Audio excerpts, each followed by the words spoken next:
آقا کریم نے صفوں کو سیدھا کرنے کی تلقین کرتے ہوئے کہا کہ مت سمجھنا کہ میں صرف آگے دیکھ رہا ہوں، میں آگے بھی دیکھ رہا ہوں، میں پیچھے بھی دیکھ رہا ہوں، تمہارے رکوعوں کو بھی دیکھ رہا ہوں اور دلوں میں پیدا ہونے والے خشوعوں کو بھی دیکھ رہا ہوں۔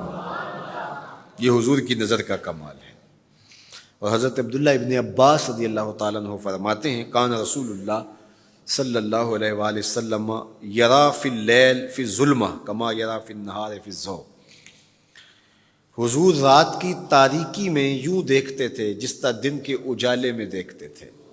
میں نہیں دیکھ سکتا، یہ دیکھو یہ روشنیاں ہیں، یہ لائٹیں لگی ہوئی ہیں اور میں یہاں سے دیکھ رہا ہوں، اگر یہ چراغاں ختم ہو جائے، یہ روشنیاں بجھ جائیں تو وہ دور چیزیں لکھی ہوئی ہیں وہ تو دکھائی نہیں دے گی، یہ کتاب میری جھولی میں بھی ہوگی میں پھر بھی نہیں دیکھ سکوں گا، اس لیے کہ میری آنکھیں نور ہیں، لیکن یہ اتنی دیر تک نہیں دیکھ سکتی جب تک یہ خارج کی روشنی بھی موجود نہ ہو۔ لیکن حضور سراپا نور ہیں، حضور ظلمت میں بھی دیکھتے تھے، روشنی میں بھی دیکھتے تھے۔ چونکہ میری آنکھیں ان روشنیوں کی محتاج ہیں، کائنات کی ساری روشنیاں شمس و قمر بھی میرے حضور کے محتاج ہیں، اس لیے حضور علیہ الصلوۃ والسلام شمس و قمر کی روشنی کے محتاج نہیں تھے۔ حضور کی مبارک آنکھیں جو ہیں وہ اندھیرے میں بھی دیکھتی تھیں اور حضور کی آنکھیں روشنی میں بھی دیکھتی تھیں۔ آقا کریم علیہ السلام نے ایک موقع پہ ارشاد فرمایا وَإِنَّ مَوْعَدَكُمُ الْحَوْض وَإِنِّي لَأَنظُرُ إِلَيْهِ مِن مَقَامِي هَذَا، بخاری مسلم باقی کتب حدیث میں موجود ہے۔ فرمایا کہ تمہارا جو حوض کوثر پر وعدہ ہے جہاں میں تمہیں جام بھر بھر کے دوں گا، فرمایا میں یہاں کھڑا ہوں اور یہاں کھڑے ہو کے اس کو دیکھ رہا ہوں۔ حضور یہاں کھڑے ہیں اور وہاں دیکھ رہے ہیں۔ ایک دن حضور صلاۃ الاستسقاء پڑھا رہے تھے، جب بارش نہ ہو رہی ہو تو اس کی جو نماز پڑھائی جاتی ہے اللہ کے حضور دعا کرنے کے لیے تو اس کو صلاۃ الاستسقاء کہا جاتا ہے۔ ام المومنین سیدہ عائشہ رضی اللہ تعالیٰ عنہ سے مروی ہے۔ تو نماز پڑھاتے پڑھاتے حضور نے ہاتھ آگے کیا پھر پیچھے کھینچ لیا، تو عمومی طور پہ ایسا نہیں ہوتا۔ تو صحابہ نے جب دیکھا تو بعد میں کسی نے پوچھا حضور آج نماز میں آپ نے ہاتھ آگے بڑھایا اور پیچھے کھینچ لیا، مجھے بتائیے کہ حالت نماز میں نظر کہاں ہونی چاہیے؟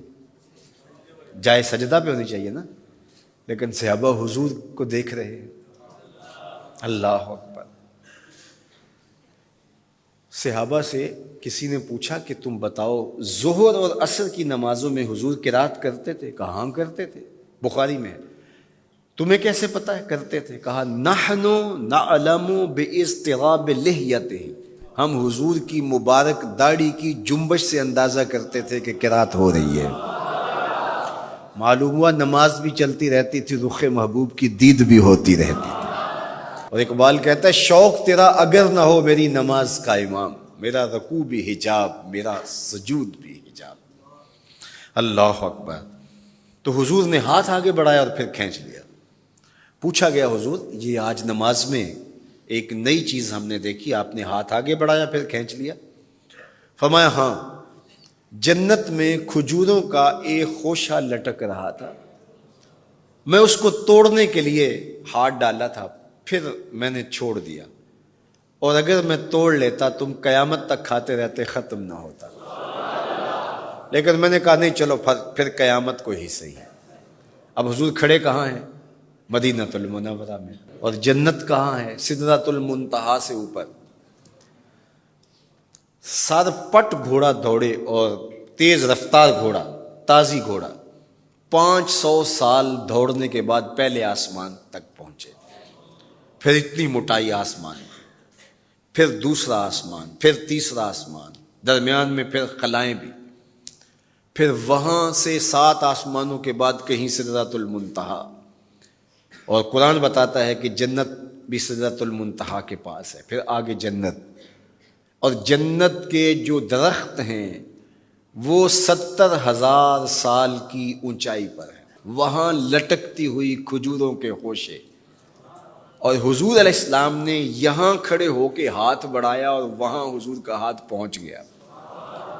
یہ ہاتھ کے پہنچنے کی منتہا نہیں ہے، ضرورت یہاں تک کی تھی لہٰذا یہاں تک پہنچا، اگر ضرورت اس سے آگے کی ہوتی تو آگے بھی پہنچ جاتا. تو حضور کا ہاتھ یہاں سے یہاں تک پہنچا. یہ حدیث پاک میں نا، میں اور آپ ہاتھ اٹھائیں تو ہمارا ہاتھ کہاں تک پہنچتا ہے؟ 5 فٹ قد ہے تو 3 فٹ اوپر ہاتھ پہنچ جائے گا، تو ہمارا ہاتھ 8 فٹ تک پہنچے گا، زمین سے 8 فٹ تک. چلو کسی کا 9 فٹ تک پہنچے گا، کوئی چھلانگ لگا کے اچھل کے اوپر لے جائے گا تو 10 فٹ تک پہنچ جائے گا. البتہ ہماری نظر بہت تیز ہے. ہماری نظر پہلے آسمان کے ٹمٹماتے ہوئے ستارے دیکھتی، دوسرے آسمان کے ستارے بھی دکھائی دیتے ہیں، تیسرے آسمان کے ستارے چاند سورج میں دکھائی دیتا ہے. ہمارا ہاتھ 3 فٹ تک یا 10 فٹ تک پہنچتا ہے، نظر تیسرے آسمان تک پہنچتی ہے، اور جس کا ہاتھ جنت تک پہنچتا ہے اس کی نگاہ کہاں تک پہنچتی ہوگی، اس کی نظر کا کمال کیا ہوگا. اس لیے فرمایا انی ارا ما لا ترون واسمع ما لا تسمعون. جو میں دیکھتا ہوں وہ تم نہیں دیکھتے، جو میں سنتا ہوں وہ تم نہیں سنتے. اپنے حواس کو نبی کے حواس پر قیاس کرنا یا نبی کے حواس کو اپنے حواس پہ قیاس کرنا سوائے جہالت کے اور کچھ نہیں ہے. چے نسبت خاک را بعالم پاک، کہاں ہم کہاں ان کی ذاتیں بابرکات. اس لیے فرمایا انی ارا ما لا ترون واسمع ما لا، جو میں دیکھتا ہوں وہ تم نہیں دیکھتے، اور جو میں سنتا ہوں وہ تم نہیں سنتے. اللہ اکبر. ہماری آنکھیں تو چمکتے ہوئے سورج کو دوپہر کے وقت نہ دیکھ پائیں، چندھیا جائیں، آنکھوں میں پانی اترنے لگے، اور محبوب کی آنکھیں بے حجاب دیدار رب کریں.